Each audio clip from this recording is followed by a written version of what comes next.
Well, in the aftermath of Endgame, I decided to return to the world of Jonathan Hickman's Avengers run, since I had just said in my Endgame video that they have a foundation to work with in a post Endgame world. They have some initiative to bring in the Jonathan Hickman style of writing and put that as the new template for the Avengers, and to move forward with reassembling them and following, certain people no longer in the group.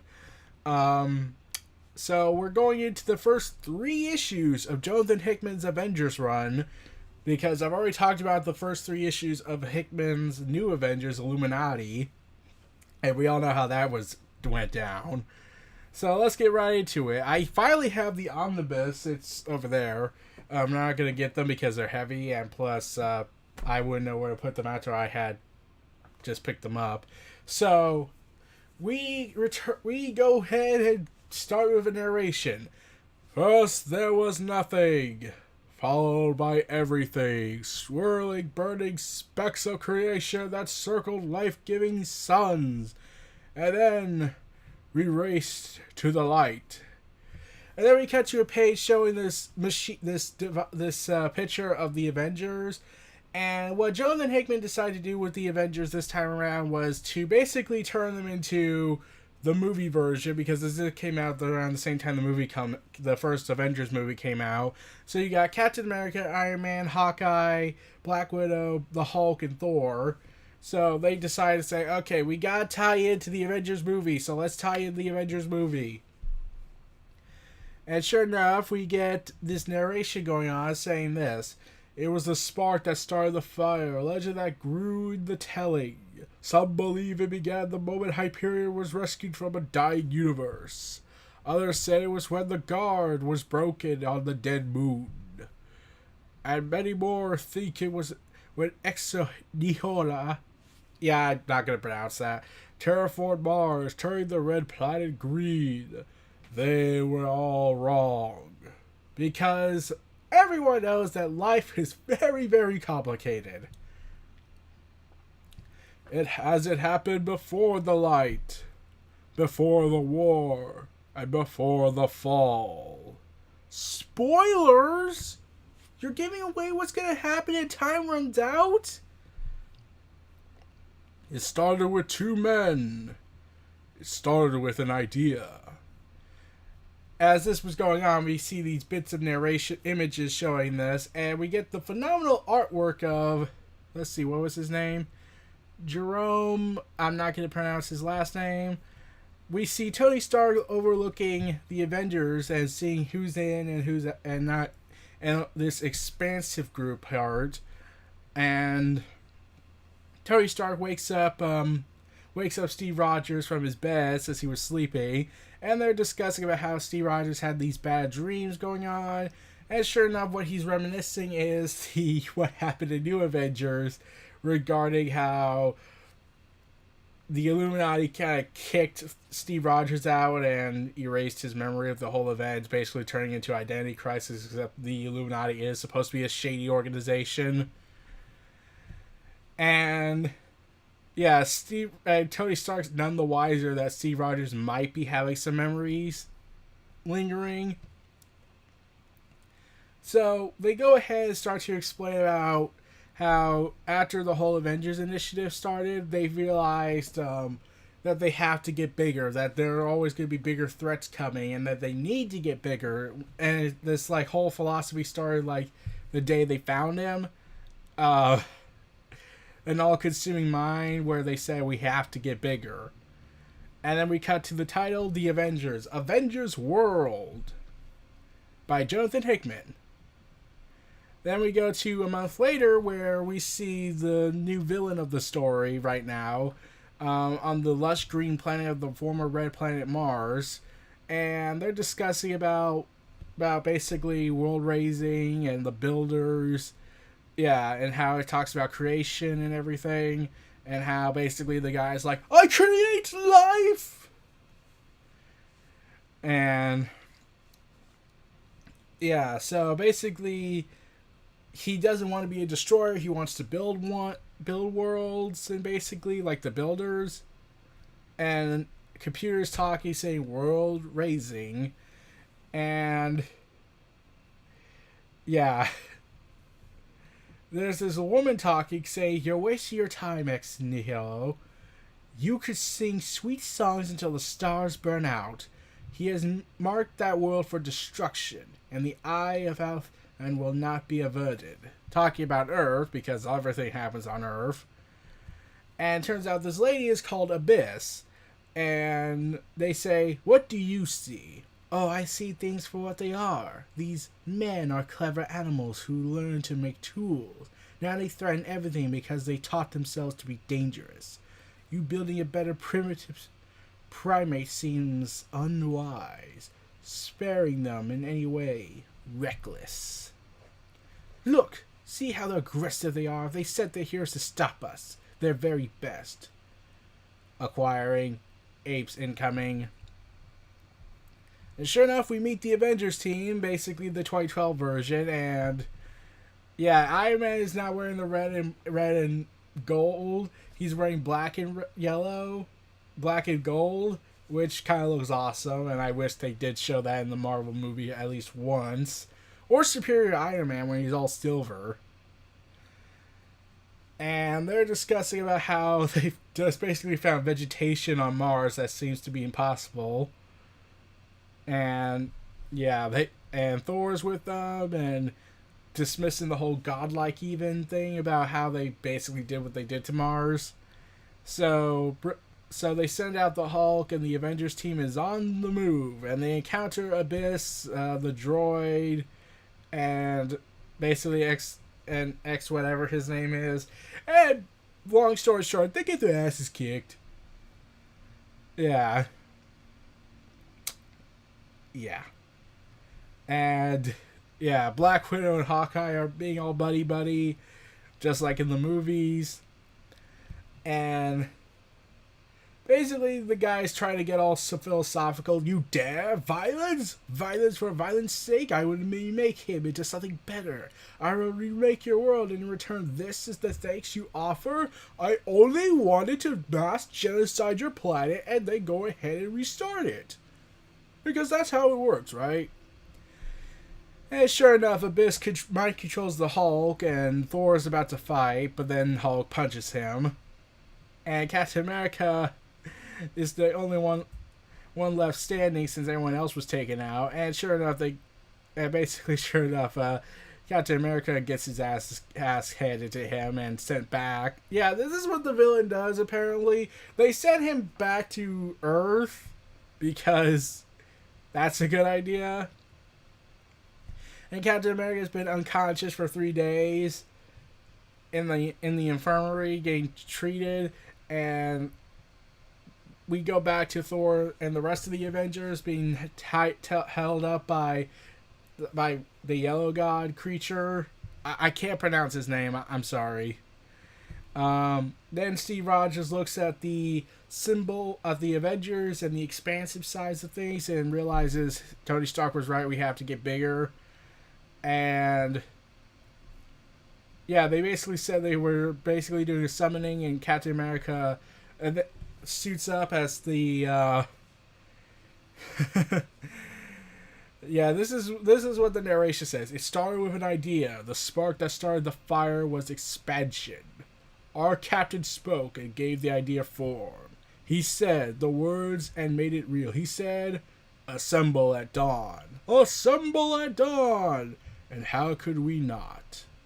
We were Avengers."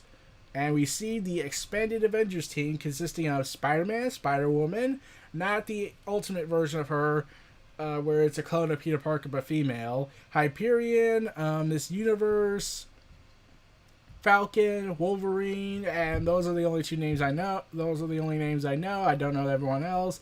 But then we see the end of the issue where we see the Avengers logo now expanded with new members.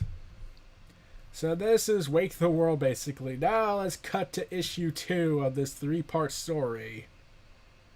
Right now, the scans are loading up.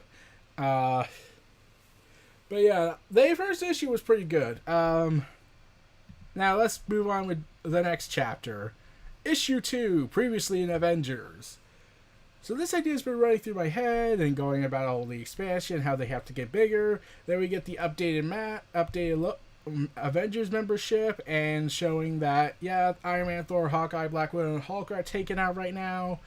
And the next issue is called We Were Avengers by Jonathan Hickman and Jerome Opena. And then we cut back to Mars. Abyss is talking about how there's a mythic god among them, Thor, and Hulk's still under the control of Abyss. And yeah, the robot's like, query, deity positive?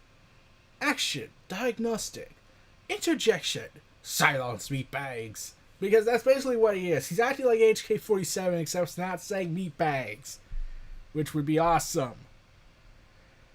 And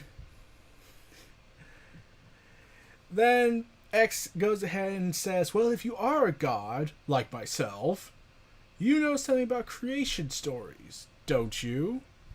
Yes, in the shadow of the world tree lies the realm Asgard. It is ruled by the Allfather, Odin, who, yes, that's all very nice. But I'm interested in what closes the loop. When you get to your end of your story, Thor, do you have a resurrection myth? Or is it just an apocalypse waiting for you? And then, sure enough, he just talks about the builders and explaining who they are, saying, listen closely, God. This is the true beginning, and this is how it all ends for you, for your world. He goes into narration about the builders and who they are, how they are expanded, and how they build worlds, and then also raise them, and how they've had this robot with them until one day they encountered a species he considered worthy for preservation. He found them worthy of evolution, and then the gardener released the garden he had carried within him all this time, and basically about how he was raised and how this whole membership happened, and how they moved forward to create evolution, create life. And this is what he says, and this is what I would do for your Earth, what I would do for you. It could be a great story of creation. We shall see. But I must confess, I'm beginning to have doubts, and I fear the alternative. Scanning. Threat level ascending. Objective time sensitive. And he then just says, I only want to save you people from yourselves. You are too violent. Then we cut back in time to before all this, where Steve Rogers and Tony Stark are discussing about forming the base team of the Avengers. And one of them was getting Hawkeye, Black Widow, Banner, much to Captain America's shock, saying that, yeah, that's, you know how this ends. And how they had these lists of people they wanted to do for the expansion, such as Captain Universe, Hyperion, Smasher. And they tried to get Luke Cage. He was not interested. Doctor Strange was busy, mostly preparing to kill worlds, but that's a completely different story. And then Steve Rogers comes to the conclusion, okay, we can make this work. It has to work. We can re-engage the mechanism. They have to come. Greater threats mean greater needs, Tony. They'll come.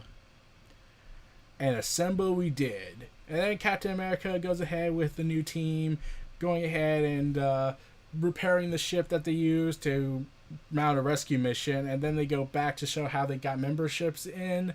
And they all came for various different reasons. Tony Stark convinced Wolverine Logan to basically come in and say, hey, we have beer. Sold. Iron Man convinced Peter Parker, saying, we have money. Oh, thank God. And Tony Stark just jokes, say, we have bird seeds? Really? And Captain America just says, this is me asking, Sam, that you already know. Good, keep your phone on. And someone a new challenge in life. What they got was Shang-Chi, who's also getting a movie in the future in the MCU, so that's gonna be good, hopefully. Someone new experiences, and there's this one group. There's two people, Bobby and Sam. And let's see. Let me see who they are again. Cannonball and Sunspot. Okay. And how they said, no, we're not doing the X-Men thing. I told you we left that life behind and whatnot. But then, yeah, Wolverine put Steve Rogers on the phone and talked about how they want us to be Avengers. And then Sunspot was like, okay, I'm in. And basically the mentality was like, well, the X-Men, if we go back to them, we'll be feared and hated. But if we take up the circle of the Avengers, oh, we'll be loved and adored. So, yeah, they came in for purely, I don't want to be hated mentality. And some wanted a better life, and Captain America and and Iron Man went to Manfold, and Spider-Woman and Captain Marvel were brought in. So that was fun. And now they're heading up to Earth, and there's a thing coming to the planet, coming from Mars. And sure enough, it's an alien invasion, proceed to capture and possibly kill people. So, just another day on Earth. Meanwhile, in Norway, for some reason, they just have a ship crash in Norway and there's nobody there. So, okay, that was kind of funny. And then they go ahead and have this huge confrontation going on between Tony Stark and the creator of life and preservation. And they're talking while they go back to Avengers Tower, and they're rounding up their ship, getting ready for this big mission. And yeah, apparently Manfold can let's see if I'm correct. That they have the ability to get to Mars due to this weird power he has. That's like a teleportation abilities. And sure enough, he sends all of them to Mars, preparing for the rescue mission of a lifetime. At least until Infinity happens, and then all of the badassery occurs. So, moving forward. So now the new Avengers team, the Avengers have now mounted a big daring rescue mission, and it's called The Garden. We end this 3-part issue with The Garden. And we're coming to Mars, how it's having vegetation life grow, and they're discussing how they have found a unique entity, and sure enough, yeah, Abyss basically was, I think, trying to control Thor, but that failed miserably. And sure enough, there's a new living individual, the new Adam, as he calls him, and he's speaking this strange language. And its eyes are glowing. There's light coming out of him. They don't know what he is, but it turns out that what he's speaking is the Builder Machine code, and he shouldn't be able to. He couldn't, and what has happened here, according to Abyss. And X just explains, like, life happened. Unforeseen, uncontrolled, wild, unfettered life. I know because this is who I am, sister. I create something new, something unexpected, something, and then he gets blasted out of nowhere. And sure enough, the droid just basically says, apes. And Captain America proclaims, how's that for unexpected? With Hyperion and someone else. And they proceed to start fighting and leading to this chaos going on.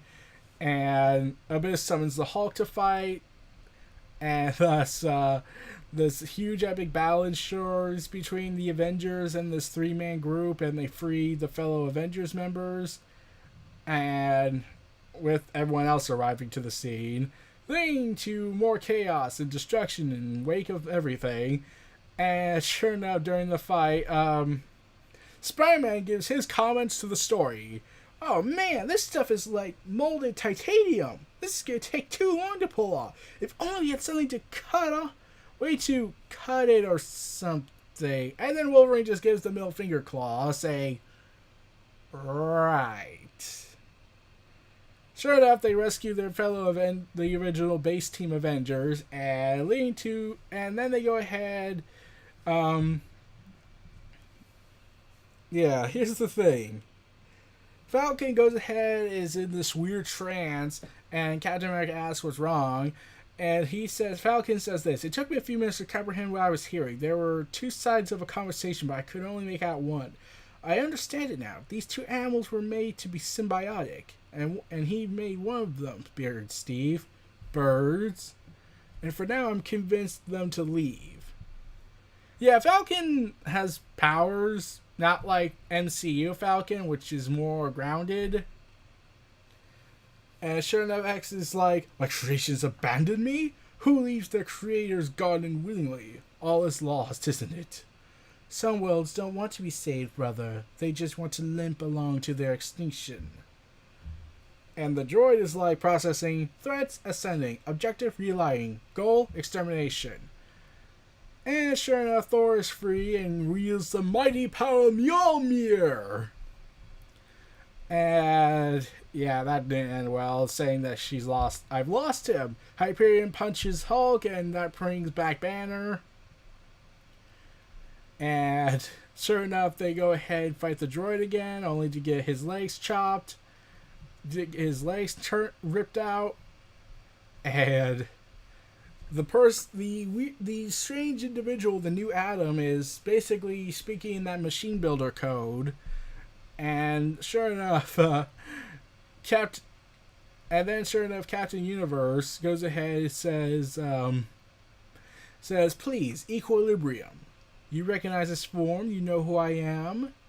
And sure enough, the three, besides the droid, bow before her, saying, "The legend, the mother, goddess, the universe herself." Error. Deity negative. Deity positive. "My children, your builders are adrift. They flail in their actions. You have become insignificant. The cycle is broken. The systems are broken. When I was a girl, my mother always made me pie. Is there any pie? Destroy, transform, no more inhibited worlds. Mother, are you sure? It is who we are. It is who we were, Abyss. This is change, the stuff of life. Now we fly into the unknown. What say you, Alf? Declarative. No." And sure enough, Captain Universe is like, "Pie? Query. This elf has determined threat to the human world that the human world must be destroyed. Must this elf not perform its function?" And sure enough, Captain Universe just, beats the crap out of the droid and kills it. And Tony Stark does the obvious notion of, "When we get home, remind me to put pies on Jarvis's to-do list." Okay. And sure enough, X and Abyss are talking with the Avengers and saying, "This is wrong, you're taking my Adam." And how Captain Universe is, "You made him human, he belongs with his own kind. It's how things should be. Then it's for the best, brother. And what should you have us do now? Mars is your world now. Make it something beautiful. I suppose we could play for a bit. As long as you can keep the ball in the park and leave our world alone. You're going to be able to restrain yourself?" "Oh, of course, Captain. The universe has spoken.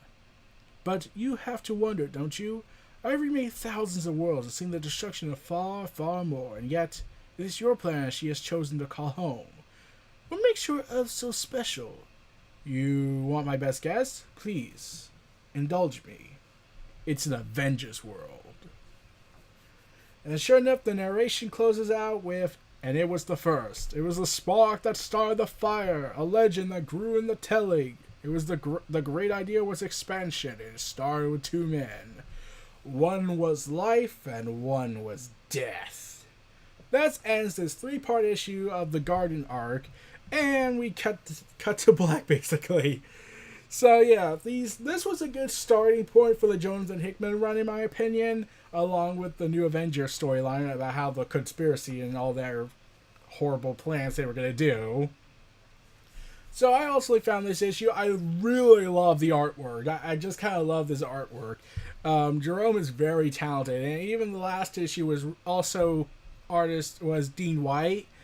Yeah, I've really enjoyed the artwork on here. So Yeah, I'm enjoying the Avengers run on Jonathan Hickman. I'm reading the omnibus. In fact, let me just get it. Let me just try and get it.